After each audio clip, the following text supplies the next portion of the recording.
So for Charles Darwin, we're going to start with the top of his head. So if you leave a couple of centimetres just from the top of the page to give yourself space, begin with a big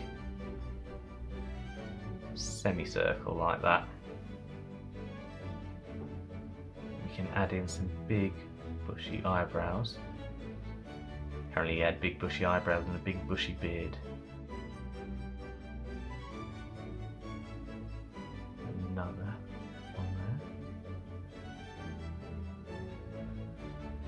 It's a bit squiggly, doesn't have to be very neat. You can put two little dots for his eyes. And in the middle, down, and a bit of a bulbous nose. And do some little bags under his eyes. A few little wrinkles as well, just to show his age. Like so.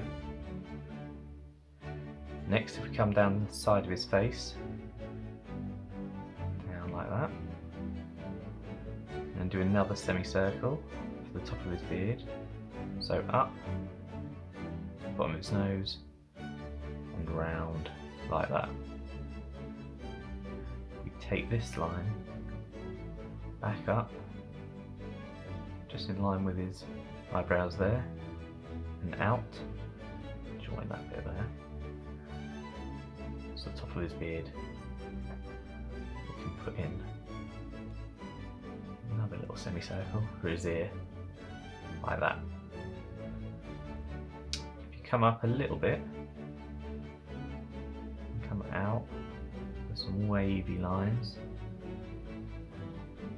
and join the ear like that. That just makes it look like his hair's wrapping around the back of his head.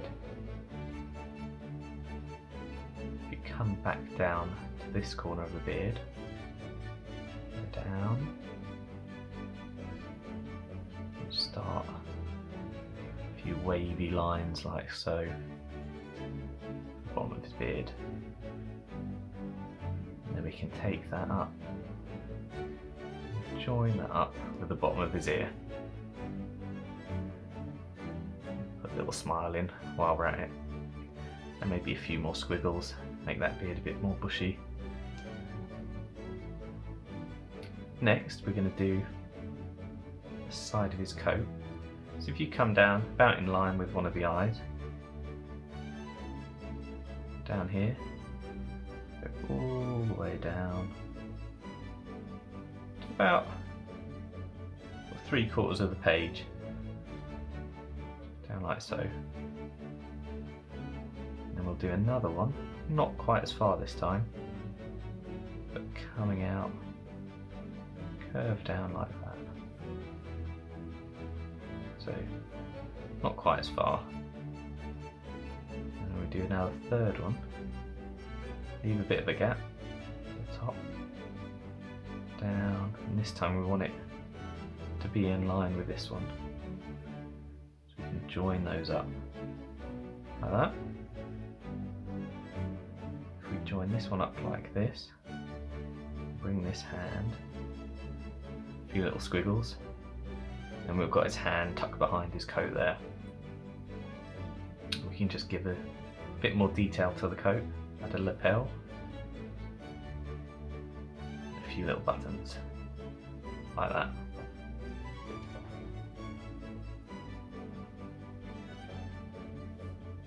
Next, we're going to draw his hand. So if you come down about halfway down the page, about in line with his other eye, we'll start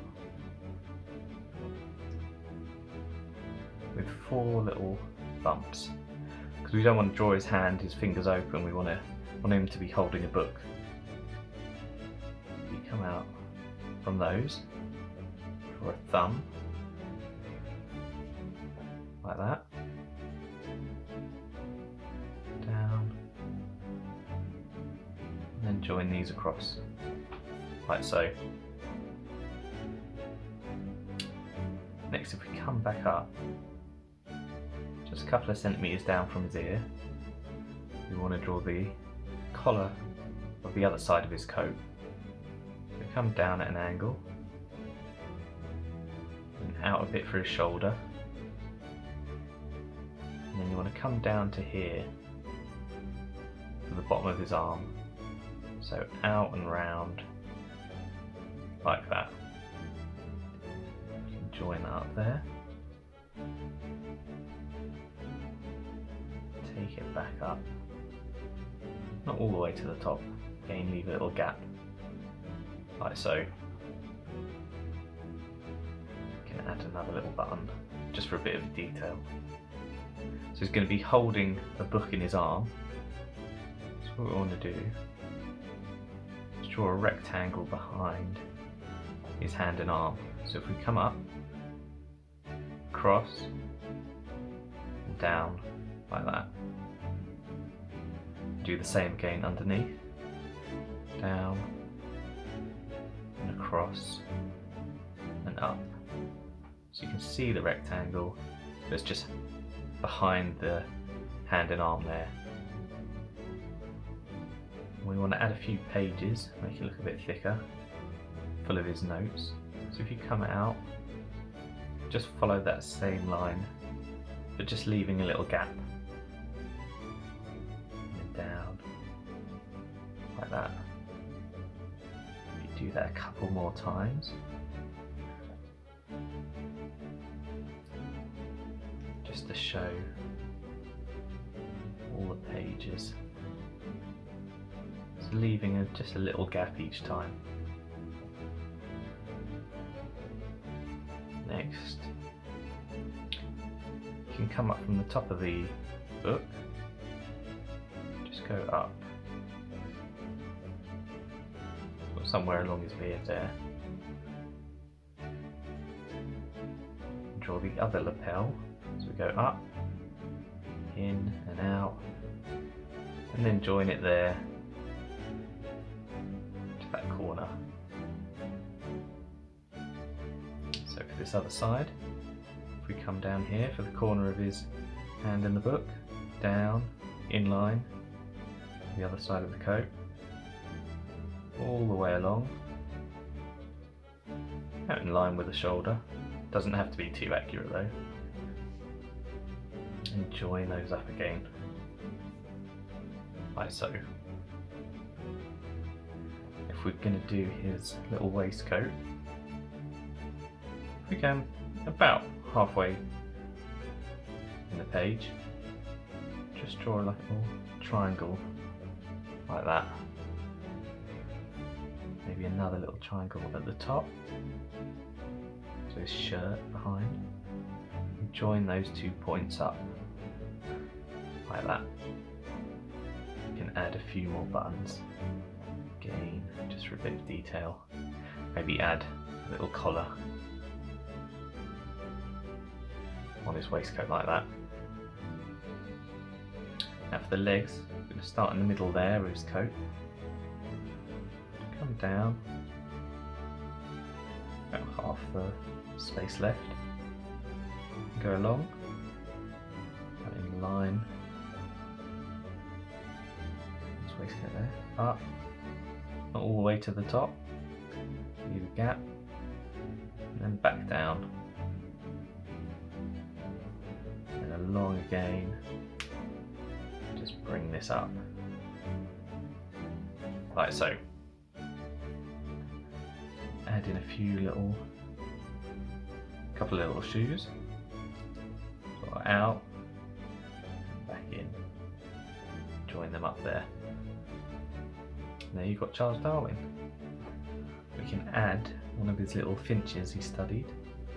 So if you come over to the left, draw another little semicircle, a little dot for an eye,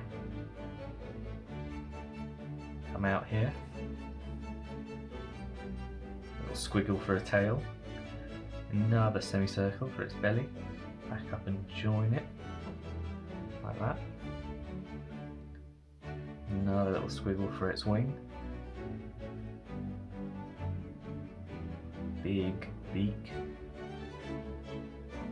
smile,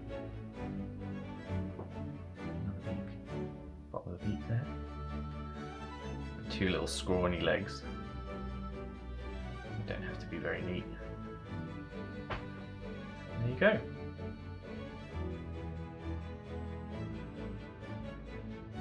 So we're going to speed this up while I colour in. If you want to take your time at home and watch it later, you can do.